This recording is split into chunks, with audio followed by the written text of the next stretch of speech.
Chile eligió hoy presidente. El ultraderechista José Antonio Kast gana por amplio margen la segunda vuelta electoral en unos comicios marcados por la alta participación y una fuerte polarización política. Con esto comenzamos. Los saluda Silvia Cabrera desde Berlín. Titulares.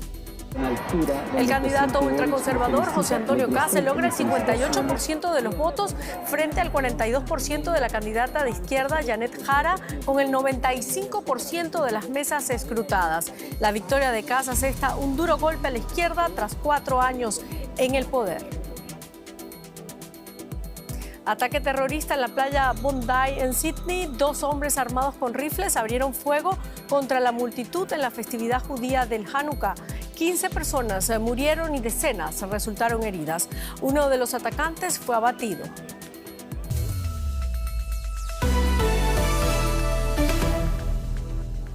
Con el 95% de las mesas escrutadas, el candidato ultraconservador José Antonio Kast es elegido presidente de Chile con una mayoría sobre el 58%.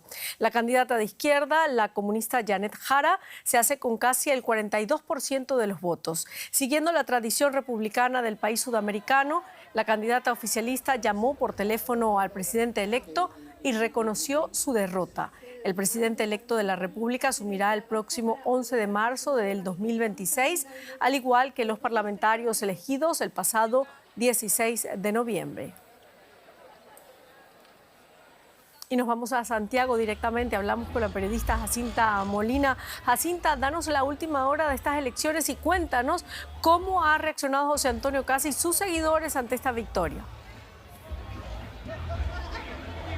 Hola, ustedes pueden ver a mi espalda cómo siguen llegando los seguidores de José Antonio Kast para celebrar estos resultados. Se espera que en los próximos minutos él hable en un escenario que se ha dispuesto afuera de su comando, donde han llegado ya miles de personas para celebrar estos resultados. Y hace solo instantes se dio una tradición que data de muchos años acá en Chile, que es la llamada telefónica del actual presidente Gabriel Boric para felicitar a quien va a ser su sucesor, el ya presidente electo José Antonio Kast. Ambos se han comprometido a iniciar ya un proceso que acaba de comenzar de transición del poder ordenada y que va a tener un hito importante el día de mañana con una invitación que quedó hecha por parte del saliente mandatario, quien ha invitado al presidente electo a una reunión de trabajo mañana en la mañana en el Palacio de Gobierno en La Moneda, mientras continúan llegando las personas acá en las afueras del comando de José Antonio Kast con banderas chilenas para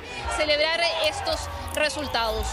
Si estás allí en vivo desde las calles de Santiago, tenemos algunos problemas a veces del video, de la imagen, pero seguimos. Janet Jara también ha hablado, ha reconocido su derrota. ¿Qué más ha dicho y cómo se explica este resultado tan terrible para el oficialismo? Sí, esta es una dura derrota para la izquierda y también para el gobierno del actual mandatario, Gabriel Boric, por esta amplia diferencia entre los dos candidatos de casi 20 puntos que algunas encuestas alcanzaron a proyectar antes de que iniciara la veda en la antesala de este balotaje. Lo cierto es que hay una serie de factores, entre ellos también la alta preocupación ciudadana que había en temas como seguridad, también en control de la migración, y que supo recoger también en su campaña en esta oportunidad su tercer intento presidencial José Antonio Kast. Eso también resonó en los votantes que le han dado esta amplia mayoría para iniciar este mandato. Y por otro punto también está la baja aprobación del gobierno. Actualmente el presidente Gabriel Boric marca 30 puntos de aprobación y durante su campaña e incluso antes el presidente electo José Antonio Kast fue muy crítico de la actual gestión e incluso enmarcó también estos comicios referéndum en la gestión actual de Gabriel Boric, y hemos visto entonces que eso también explica parte de este amplio resultado que ha obtenido Kast y que le ha hecho entonces convertirse el día de hoy en el presidente electo de Chile. Jacinta Molina desde Santiago de Chile, muchísimas gracias por este reporte. Nos vemos. Y seguimos ahora con el análisis político de estas elecciones con Cristóbal Rovira en Santiago de Chile, politólogo de la Pontificia Universidad Católica de Chile. Profesor Rovira, gracias por acompañarnos.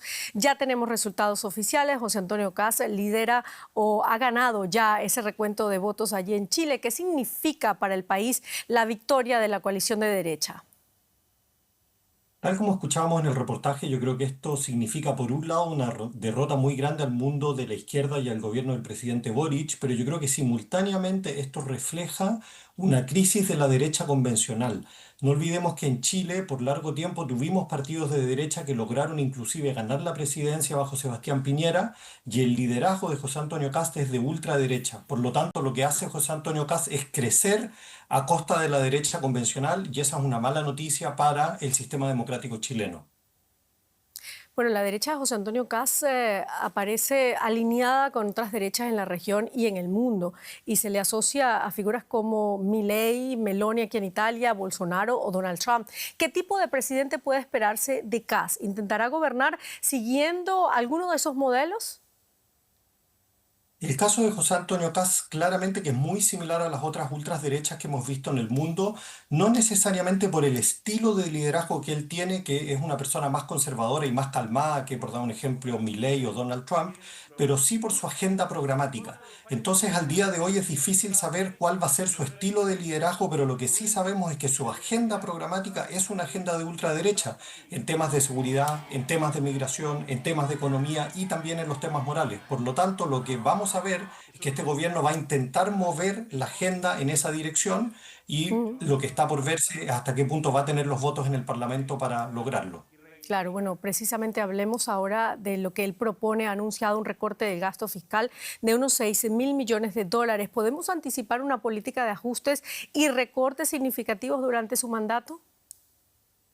Yo creo que él va a intentar hacer muchas de las cosas que ha propuesto en su programa de gobierno, pero lo que no sabemos es hasta qué punto el Parlamento va a alinearse con él o no. En la Cámara Baja él tiene una mayoría relativa, pero no en la Cámara Alta. Por lo tanto, vamos a ver hasta qué punto los mecanismos de control del sistema democrático van a facilitar o no de que José Antonio Kast avance en esa agenda programática, por ejemplo, en el recorte del gasto fiscal, pero también en otras temáticas como delincuencia y migración. Claro, precisamente en materia migratoria, profesor, ¿qué medidas concretas podría adoptar frente a la inmigración irregular, un tema en el que ha mantenido una postura especialmente dura durante la campaña? Él efectivamente ha desarrollado una política muy dura. En ese sentido, ha planteado muchas veces que políticas similares a las que se han establecido en El Salvador bajo Bukele son modelos a imitar. Y por lo tanto, yo creo que vamos a ver un intento a mover el país en esa dirección. Pero insisto, aquí yo creo que la pregunta del fondo es hasta qué punto las instituciones del sistema político chileno van a ser lo suficientemente fuertes para resistir a esa embestida de carácter más iliberal que es la que propone José Antonio Kast. Bueno, hablemos rápidamente de la derrota de Janet Jara. ¿Hasta qué punto la izquierda se equivocó al no ofrecer una alternativa más amplia y diversa en esa primera vuelta, facilitando este desenlace electoral?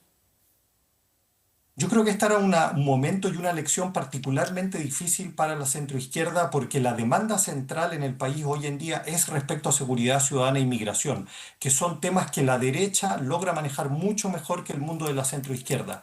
Por lo mismo que yo creo que va a venir un análisis ahora respecto a qué tan buena era la candidata de Janet Jara o no, pero yo creo que independiente de quién hubiese sido el candidato de la centroizquierda, este es un momento en el cual la agenda de la derecha conecta mucho mejor con las demandas de la ciudadanía chilena, y por lo mismo insisto que era una contienda muy difícil para cualquier candidato que hubiese existido por parte del mundo de la centroizquierda. Muchísimas gracias, Cristóbal Rovira, en Santiago de Chile. Muchas gracias. Vamos con otros temas. Al menos 2 hombres armados mataron a 16 personas y dejaron al menos 40 heridos en un tiroteo masivo en Sydney. Las autoridades han calificado este ataque ocurrido en la emblemática playa de Bondi como un atentado terrorista. Según la policía, los atacantes tenían como objetivo a la comunidad judía que celebraba Hanukkah en la playa. Uno de los sospechosos fue abatido por las fuerzas de seguridad y otro fue detenido. 2 hombres armados abren fuego desde un puente peatonal junto a la playa de Bondi. Varios testigos captaron el aterrador momento con sus teléfonos. Cientos de personas huyen presas del pánico o intentan esconderse. Hasta este momento, cuando una persona enfrenta y desarma a uno de los atacantes que había bajado del puente. El transeúnte le apunta con el arma, pero no dispara. Momentos después, imágenes de otros testigos presenciales lo muestran regresando al puente, donde los atacantes reanudan el tiroteo, antes de ser alcanzado por un disparo. Creo que uno resultó herido y el otro se desmayó, y después vi a todo el mundo corriendo y gritando hacia mi edificio y dispersándose en varias direcciones. Todo el mundo corría y se oían disparos. Estábamos realmente muy asustados.